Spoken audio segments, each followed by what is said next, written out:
नमस्कार दोस्तों, इस वीडियोस में हम आपको बताने वाले हैं गुड़िया हलचल के बारे में। तो दोस्तों उससे पहले अगर मेरे चैनल पर नए आए हो तो चैनल को सब्सक्राइब करके रख लीजिए, क्योंकि दोस्तों आपका सपोर्ट के मुझे बहुत बहुत ज़रूरी है।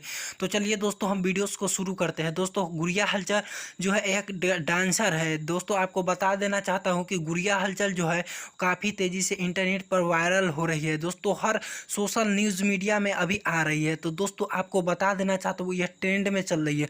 दोस्तों इनको डांस करने का एक स्टेप नहीं बल्कि 5 स्टेप आता है, क्योंकि दोस्तों इन्होंने डांस क्लास भी किए हैं। दोस्तों ऐसा आपने पहली बार देखा है, काफ़ी से ट्रेंड में चल रही है। तो दोस्तों आपको बता देना चाहता हूँ गुड़िया हलचल जो है अभी 1 नंबर ट्रेंड में चल रही है डांस में। इनको करीब 5 स्टेप आते हैं, सभी तरह के डांस इनको आते हैं। तो दोस्तों आपको बता देना चाहता हूँ गुड़िया हलचल है काफ़ी तेज़ी से वायरल हो रहा है। इनका एक बहुत जल्दी ट्रेंडिंग सॉन्ग आने वाला है। तो दोस्तों आपको बता देना चाहता हूँ कि मेरे चैनल पर जल्द से जल्द जुड़ जाइए और इसी तरह का लेटेस्ट न्यूज़ सुनने के लिए चैनल को सब्सक्राइब करके रख लीजिए, क्योंकि दोस्तों आपका सपोर्ट को बहुत बहुत मेरे ज़रूरी है। दोस्तों मेरे चैनल पर सब्सक्राइबर बहुत कम है, आप लोग सपोर्ट कीजिए।